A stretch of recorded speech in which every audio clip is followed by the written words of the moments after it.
Tata hospital में जहाँ मेरे मरीज़ का पैर काटा गया, उसको देखने के लिए बेड पे गया तो मैंने वहाँ ट्रैक सूट पहन रखा था। और बम्बई में थोड़ा सा भेस बदल के जाना बेहतर है, क्योंकि वो बाल ठाकुरे वाला मामला हो चुका था ना मेरे साथ, तो थोड़ा सा मैं शेरवानी पहन के नहीं गया। बगल ही में मेरे भाई के बगल में बेड पर कोई आदमी बेचारा, उसका हाथ काटा गया था और वो बंगाल का था, वो बंगाल का था। अब वो मुझे बार बार देख रहा है लेकिन कुछ बोल नहीं पा रहा है। जब मैं वहाँ से अपने भाई को देखकर चला, क्योंकि एक ही आदमी को रहने देते हैं वहाँ पर, एक मरीज़ के साथ एक को, तो फिर मैंने कभी उसकी बेटी को कर देता था, कभी मैं चला जाता था। चला आया दूसरे दिन मैं कुछ फल फ्रूट लेके, तो जैसे ही मैं चला आया तो वो मेरे फुफेरे भाई से कहता है कि ये इनकी शक्ल देखी हुई लग रही थी, अभी जो आए थे। तो मेरा भाई बोला, अरे नहीं यार, यहाँ तो पहली बार आए, कहाँ से तुमने देख लिया? अल्लाह ना करे इस जगह कोई आए। तुम कुछ छुपा रहे हो। देखा मैं क्या छुपा रहा हूँ, तुम बताओ, तुम शक्ल देखी हुई दिख रही है? कहाँ देखी हुई दिख रही है? हम लोग तो इटावा के रहने वाले। है इटावा के यहाँ? तुम्हें वो कहता तुम इटावा के हो? कहाँ? यार मौलाना जर्जीस भी इटावा के। तो फिर मेरा भाई बोलता है कि हाँ तो ये वही तो थे मौलाना जर्जीस। तो कहा तो फिर क्यों बोल रहे हो आप? मैं कह रहा हूं कि इनकी शक्ल देखी हुई लग रही। अरे भाई तुमने थोड़ा मुसाफा करवा दिया होता मेरा। तो उन्होंने कहा इसमें कौन सी बुरी बात है, कल फिर आएंगे। दूसरे दिन फल फ्रूट लेके फिर मैं पहुंचा वहाँ, तो वो बेचारा हाथ कटा हुआ था उसका, उठा, कहता मौलाना साहब अस्सलाम वालेकुम। दायां हाथ कट गया उसका, बायां, तो बायां हाथ ही कह रहा, बस अस्सलाम वालेकुम। मैंने कहा वालेकुम अस्सलाम। मैंने कहा जी कहिए खैरियत, हमको पहचाना? हमने कहा भाई मैं कैसे पहचान लूँ, मालदा का है हम, मालदा का। हम बोले अच्छा, मालदा तो हम गए हैं, हमारा गांव आया था, तू जलसा करने आया था। मैंने कहा यार ये तो सबके सामने तू करके बोल रहा है, तो मामला गड़बड़ लग रहा है। अब वहाँ तो सभी लोग ऐसे बैठे हुए हैं, अब सब तो बंगाल के नहीं है कि तू तलाक बर्दाश्त कर लें, वहाँ सब आप कह के बोलने वाले लोग भी थे। तू आया था हमारे बंगाल। अब मेरा भाई उससे कहता है सही से बोलो, तू करके बोल रहा। अरे कोई आदमी नज़र उठा के जल्दी नहीं देखता, तुम तू करके बोलो। और हमारी यहाँ की भाषा ही ऐसी है। अरे भाई मौलाना बुरा मत मानेगा, बुरा नहीं मानेगा, फिर भी मानेगा बोल रहा। हमने कहा जाने तो, हमने कहा अच्छा भाई कोई बात नहीं, हम यही सुनते हैं, बताओ क्या प्रॉब्लम थी। तो उसने अपनी दास्तान सुनाई। फिर बेचारा एक दूसरे दिन एक और आदमी मिल गया वहाँ, उसके 12 साल के बच्चे को ब्रेन ट्यूमर था, वो भी मालदा ही साइड का था, उस तरफ का।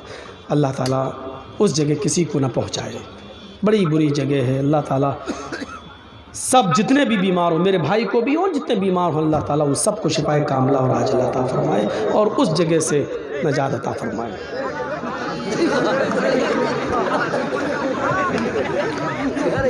नहीं, अब यहाँ गलत हंस रहे हैं आप। वो आदमी थोड़े सा कैमरे में आना चाहता था, शोहरत है, कोई नाम चाहता था अपना कि जर्जीस की तरह मेरा भी नाम हो जाए, तो उसमें कोई बड़ी बात नहीं, ऐसे भी लोग होने चाहिए। अच्छा आपके यहाँ कहीं पागल खाना है? यहाँ से कितनी दूर है? रांची में? कितनी दूर, तो जाने में भी टाइम लगेगा। खैर आप लोग इलाज करिएगा। तो सुनिए मेरे भाइयों, फिर अल्लाह के नबी ने क्या फरमाया शराब के बारे में? उम्मुल खबाइस। अभी तक तो सहाबा की बात भी आप नहीं, इतनी जल्दी हराम नहीं करेंगे। और जब हराम कर दी तो जानते हो इसको कितनी बुरी चीज़ बताई? उम्मुल खबाइस, सबसे बुरी, यानी बुरी चीज़ों की माँ, गंदी चीज़ों की माँ। सबसे गंदी चीज़ क्या है? शराब। अब शराब का नुकसान बताता हूँ, सुनिए। हज़रत उस्मान गनी रज़ियल्लाहु ताला अन्हु इस हदीस के रावी हैं और ये हदीस सुनन नसई के सफ़हात पर मिलेगी। ये हदीस आपको सुनन नसई के सफ़हात पर मिलेगी। नबी अकरम सल्लल्लाहु अलैहि वसल्लम के दामाद ज़ुन्नूरैन हज़रत रुक़य्या और उम्मे कुलसूम के शौहर हज़रत उस्मान गनी हदीस के रावी हैं। फरमाते हैं कि एक बहुत बड़ा आबिद था, एक बहुत बड़ा इबादत गुजार था। बहुत नेक आदमी, और उस नेक आदमी के ऊपर उसके इलाके की एक औरत फिदा हो गई। औरत जब किसी पर फिदा हो जाए या लड़की जब किसी पर फिदा हो जाए तो समझ लो कि बिजली का करंट से चिपक कर तो कोई आदमी छूट सकता है, लेकिन औरत जब किसी पर, लड़की किसी पर फिदा हो जाए तो इस चुंबक से निकलना और छूट पाना बहुत मुश्किल है। वो किसी भी हद तक जा सकती है। इसलिए कोशिश करो आप कि दूर ही रखा जाए, और जब वो मीठी मीठी बातें करे तो आप उससे सख्ती से बातें करें, उसके दिल में अपनी जगह बनाने की कोशिश ना करें, क्योंकि अगर उसके दिल में जगह बन गई तो बिजली के करंट से तो बच सकते हो, लेकिन औरत के करंट से नहीं। मशवरा दे रहा हूँ आपको, हंसिएगा नहीं। वो तो मुझे मालूम है कि यहाँ से जाने के बाद फिर वही मोबाइल मुंह में लगा के करोगे, आई लव यू डाल लेंगे, कैसी हो, वो तो करोगे, वो हमें मालूम है। ये हंसने की बात नहीं, मैं जानता हूँ ये करना है तुम्हें। जमाना आज, हमारा मुआशरा आज इस बुराई में मुलव्वस हो चुका है, और हम समझ रहे हैं कि हम लड़की को चूम रहे हैं। अबे उल्लू के पट्टे, लड़की को नहीं, तू 50 ग्राम के डब्बे को चूम रहा है, प्लास्टिक को चूम रहा है, तू लड़की को नहीं चूम रहा है। ये तेरे दिमाग में शैतान ने जो खोपड़ी में भर दिया लड़की, हाँ, अब वो भी कर रही है, वो भी कर रही है उधर से, लेकिन वो भी पागल है। और प्यार नाम है, जुनून नाम है, इसी का नाम तो जुनून है, पागलपन है। डब्बे को चूमने वाला भी समझ रहा है मैं लड़की को चूम रहा हूँ, वो तो तुम्हें करना है। ये उस्मान गनी बहुत बड़ा आबिद, नेक, परहेजगार, बुजुर्ग। बुजुर्ग का मतलब ये नहीं बुढ़ा, बुजुर्ग का मतलब इल्म में, अमल में बुजुर्ग, नेक आदमी, और उसके इलाके की एक औरत इसके ऊपर फिदा हो गई। उस औरत ने अपनी लौंडी के जरिए उस आदमी को बुलवाया, इबादत गुजार को बुलवाया, और कहा कि तुम्हें मेरी मालिकन, हमारी जो मालिका है वो तुम्हें बुला रही है, एक मामले में तुम्हारी गवाही चाहिए। जिस मामले की मैं गवाही चाहती, वो चाहती है उसमें तुम गवाह थे, तुम वहां मौजूद थे, कोई मामला रहा होगा, उसकी गवाही चाहिए। ये बेचारा नेक आदमी था, इसने सोचा अगर मेरी गवाही से अगर किसी की जान बच जाए या मेरी गवाही से कोई मामला हल हो जाए तो इसमें बुराई क्या है, जबकि मैं वहाँ अगर गवाह रहा हूँगा तो सच्ची गवाही दूंगा।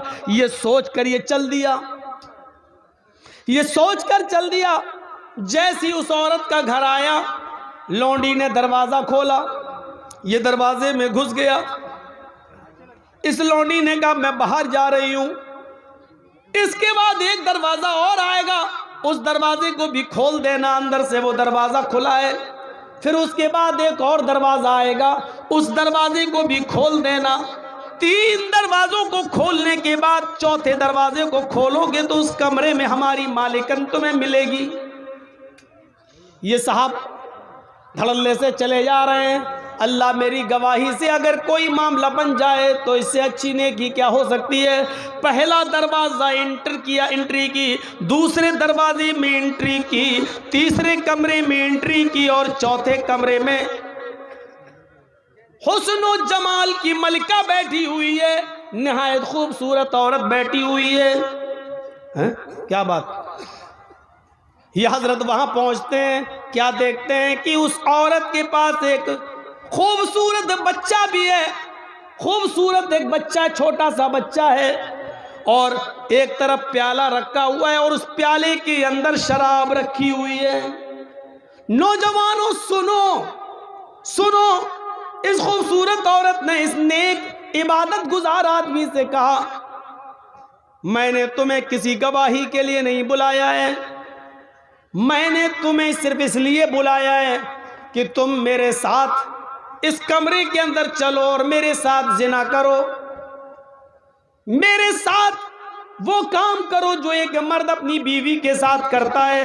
तुम्हें मेरे जिस्म से खेलना है, आओ मैं तुम्हें लिफ्ट देती हूँ, मैं तुम्हें उस कमरे में ले चलती हूँ। इस बुजुर्ग ने कहा अल्लाह से डरो, ये तुम क्या हरकत लेकर बैठ गई हो, क्या कारनामा अंजाम देने जा रही हो। उस औरत ने कहा आए बुजुर्ग, आए मोहतरम, आए इबादत गुजार, तुम यहां से जा नहीं सकते हो, अब तुम्हारे निकलने का कोई रास्ता नहीं है।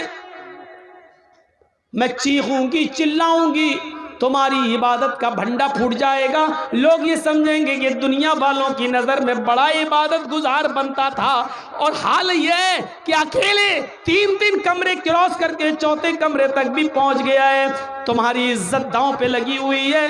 इंसान की एक बार इज्जत चली जाए तो वो मरना पसंद कर लेता है, जलील होकर रहना पसंद नहीं करता।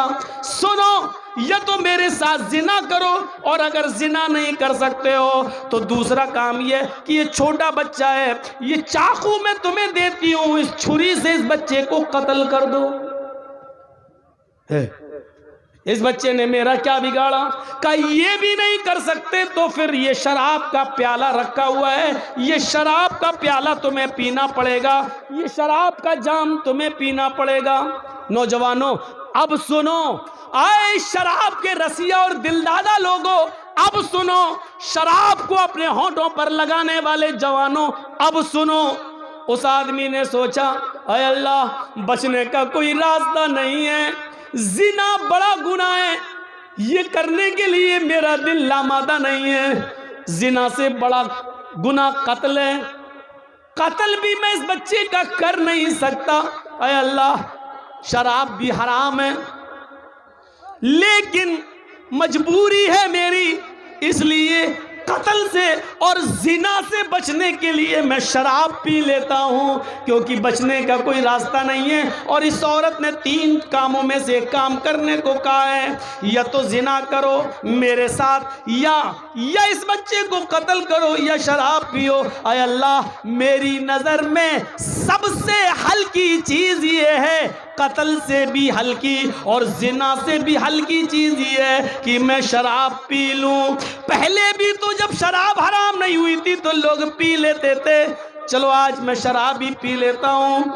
उसने, अल्लाह तू जानता है ये मैं मजबूरी में पी रहा हूँ, उसने ये कहा, और शराब का प्याला उठाया और उसने नोश कर लिया।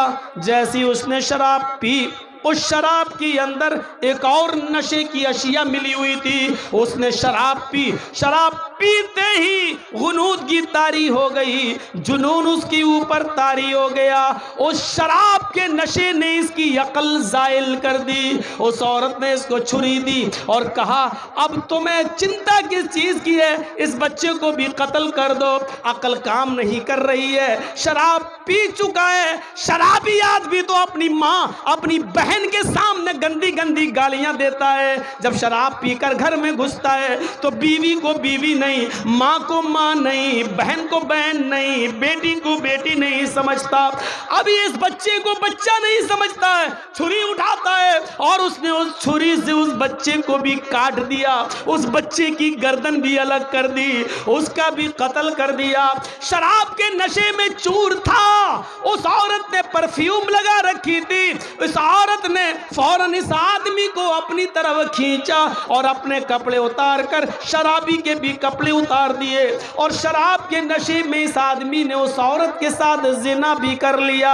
मेरे प्यारे साथियों, इसके बाद क्या हुआ वो मेरी मौजू का हिस्सा नहीं है, बस ये बताना मेरा जरूरी था कि उसने शराब को हल्के में ले लिया और शराब पी ली, लेकिन अभी तक वो एक गुनाह नहीं करना चाहता था, लेकिन शराब के नशे में जब आया तो वो जिना भी कर लिया, शराब के नशे में जब आया तो उसने कत्ल भी कर दिया, शराब का और शराब भी पी ली, यानी एक गुनाह उससे करवाया जा रहा था लेकिन वो नहीं किया। लेकिन जब शराब पी लिया तो वो तीनों की तीनों गुनाह कर बैठा।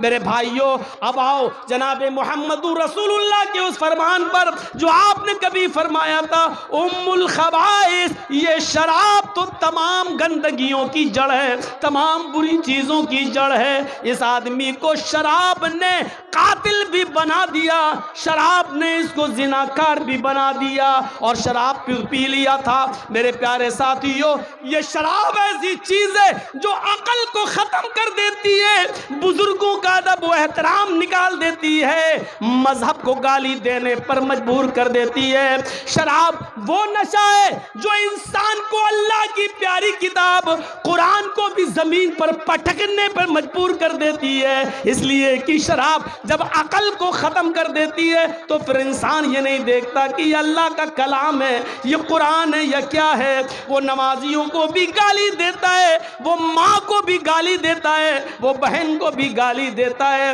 वो बेटी को भी गाली देता है। इसी किस्म का एक वाकया एक सहाबी के साथ पेश आया। हुर्मत शराब से पहले उन्होंने भी शराब पी रखी थी।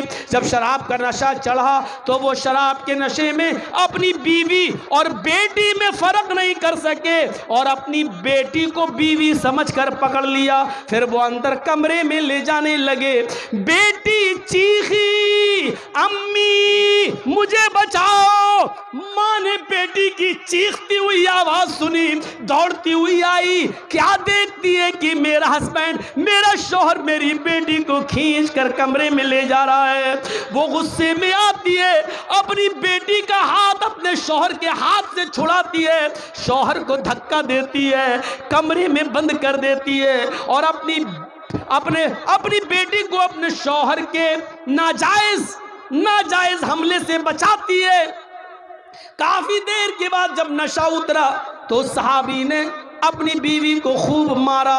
जब मार मार के थक गया तो बीवी बोली, अगर मार मार कर थक गए और अगर थके ना हो और कुछ और हसरत बाकी रह गई हो तो मैं 1-2 लकड़ी और ले आती हूँ, लीजिए और पीट पीट कर मुझे मार डालो।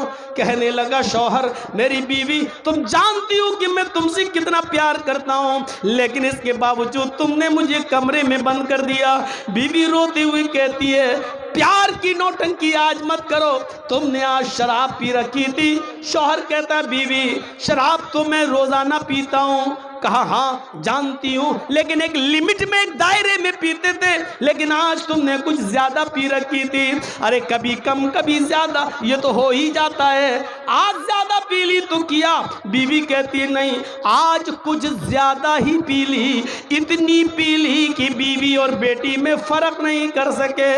मेरे शौहर अपनी बेटी के मासूम चेहरे की तरफ देखो, उसकी चीख, उसकी पुकार अगर मेरे कानों तक न जाती तो आप उसकी इज्जत से खेल चुके होते, आप उसकी इज्जत से खिलवाड़ कर चुके होते। अपने हाथों से अपनी बेटी